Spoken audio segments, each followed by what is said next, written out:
আমার সন্তানকে যুদ্ধের ময়দানে পাঠাবো। বলে বুড়িমা, তোমার মাত্র একটাই সন্তান, একটাই মাত্র সন্তান আব্দুল ওহাব। এই ওহাবকে পাঠায় না, কারণ বয়সকালে এই হবে তোমার সাহারা, তোমার লাঠি। বলছে না না না হুজুর, আমাকে দেখভাল করবে আমার আল্লাহ। আমার মনের আশা, মনের তামান্না, মনের আকাঙ্ক্ষা, আমার বেটাকে কারবালার প্রান্তরে শহীদ করব। কিয়ামতের দিনে মা ফাতেমার কাছে দাঁড়িয়ে যেন বলতে পারি, মা গো, আপনার বেটা ইমাম হোসেনের জন্য, দ্বীন ইসলামের জন্য কারবালার প্রান্তরে আমার বেটাকে কুরবান করে দিয়েছি, শহীদ করে দিয়েছি। জোরে বলুন সুবহানাল্লাহ। আব্দুল ওহাব ডেকে বলে, বেটা সেদিকে আয়। এ বেটা, তোমাকে কারবালার প্রান্তরে শহীদ হতে হবে।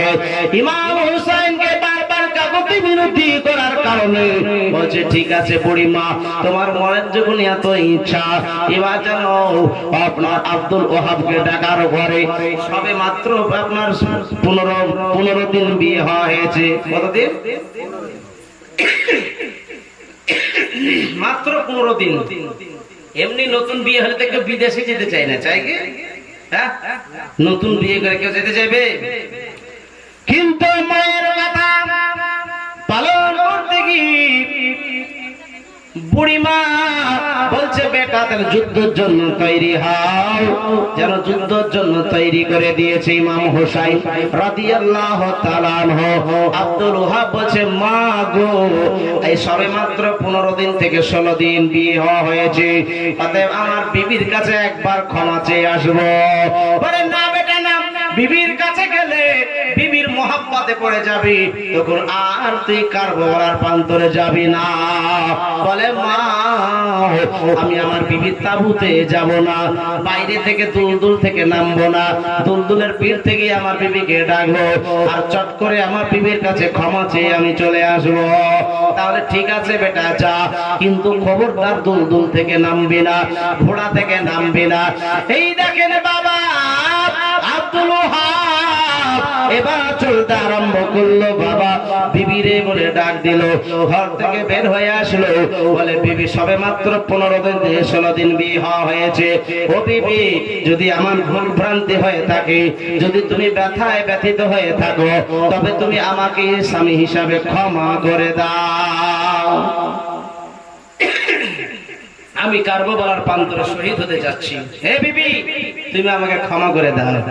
আমাদের স্ত্রী হলে কি বলতে হবে? যাবা যাও, জমি জায়গা যা আছে সব লিখে দিয়ে যাও, নাকি? হ্যাঁ, যা আছে লিখে দিয়ে যাও। কিন্তু এই নারী ছিল নবীর আহলে বায়াতের মহব্বতকারিনী। বলছে, হুজুর আমি ক্ষমা করবো, তবে এখানে নয়, ইমাম হুসাইনকে সাক্ষী রেখে। জোরে বসে এই মহিলা ইমাম হুসাইন রাদিয়াল্লাহু তাআলা হুজুরের কাছে আসার পরে বলছে, হুজুর আমার স্বামীকে আমি ক্ষমা করব একটা শর্তে। বলে, কি শর্তে? বলে, স্বামী গো, আপনি কারবালার প্রান্তরে শহীদ হয়ে যাবেন, আর আপনি সঙ্গে সঙ্গে জান্নাতে চলে যাবেন। আর তা হবে না, আপনি জান্নাতে যাবেন, আমাকে সঙ্গে করে নিয়ে জান্নাতে যাবেন। জোরে বলুন সুবহানাল্লাহ। কি আহলে বায়াতকে মহব্বত করতেন তিনারা। যারা আল্লাহর রাহে শহীদ হয়, সূরা ওয়াকিয়ার মধ্যে লেখা আছে, তাদের আত্মাটাকে একটা সবুজ রঙের পারিন্দা পাখির ভিতরে ভরে জান্নাতে ছেড়ে দেওয়া হয়। জোরে মুসলমান। তো হুজুর আপনি তো জান্নাতে চলে যাবেন, আপনি একা যাবেন তা হবে না, আমরা স্বামী স্ত্রী দুজনেই একই সঙ্গে জান্নাতে যাবো। জোরে মুসলমান। আব্দুল ওহাব বলছে, বিবি রে, ইমাম হুসাইন আমাদের তাজ, ইমাম হুসাইন রাদিয়াল্লাহু তাআলা হুজুরকে সাক্ষী রেখে কথা দিলাম, আমি যখন জান্নাতে যাব তোমাকে সঙ্গে করে নিয়ে জান্নাতে যাব। এবার কথা দিয়ে বাবা যুদ্ধের ময়দানে নেমে গেল। এই দেখেন বাবা, যুদ্ধ আরম্ভ হয়ে গেল। বড় বড় যোদ্ধা আসে, আপনার যেন মরঘাটে পাঠিয়ে দেয়, জাহান্নামে পাঠিয়ে দেয়। যুদ্ধ করতে করতে আব্দুল ওহাব 40 জন ব্যক্তিকে জাহান্নামে বানিয়ে দিল।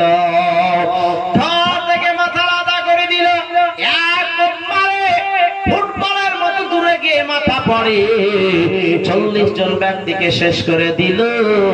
কতল করে দেওয়ার পরে আব্দুল ওহাব মা জননীর কাছে আসার পরে বলছে, মা গো, আজকে 40 জন ব্যক্তিকে জাহান্নামে পাঠিয়ে দিয়েছি, মা তুমি কি খুশি হও না? মা জননী বলতেছে, বেটা আরো আমি খুশি হব, ততক্ষণ পর্যন্ত বেশি খুশি হব না যতক্ষণ পর্যন্ত কারবালার প্রান্তরে শহীদ না হয়ে যাবে। জোরে বলুন সুবহানাল্লাহ। আমরা হলে কি বলতে হবে? সৎ মায়ের কথা ছাড়া হইতে পারে? কি সৎ মা না হলে এই কথা বলে? আমরা হলে কিন্তু না, আল্লাহর রাহে সে শহীদ হবে, শহীদের মা হতে চাইছে। জোরে বলুন সুবহানাল্লাহ। আব্দুল ওহাব শহীদ হয়ে গেলেন। সবাই পড়ে ইন্না লিল্লাহি ওয়া ইন্না ইলাইহি রাজিউন। এবার শহীদ হওয়ার পরে বাবা ওই বদমাশের দলেরা, ইয়াজিদের দল বলের মানুষেরা, কেউ বলছে আমার বাপকে কতল করে দিয়েছে, কেউ বলছে আমার চাচাকে কতল করে দিয়েছে, কেউ বলছে আমার ভাইকে কতল করে দিয়েছে।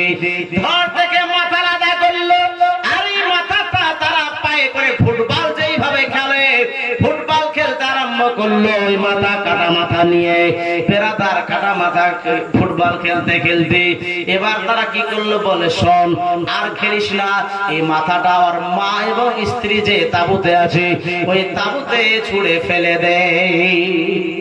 মা যে তাবুতে আছে না, একবার ফুটবলের মতো হাই মেরে ফেরা দুম করে পড়লো।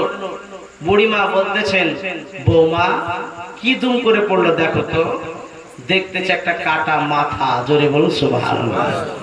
বুড়িমা ধোলা বালিকে ঝেড়ে দেখছে নিজের বেটা আব্দুল ওহাব। জোরে বলুন সুবহানাল্লাহ। বুড়িমা বলছে, বেটারে আমার মনের আশা পূরণ করতে গিয়ে আজ তুই শহীদ হয়ে গেলি, বেটা দোয়া করে তুই জান্নাতি হ। জোরে বলুন সুবহানাল্লাহ। বুড়িমা কপালে কপাল ঠেকিয়ে কথা বলে। বৌমা বলে, মা গো,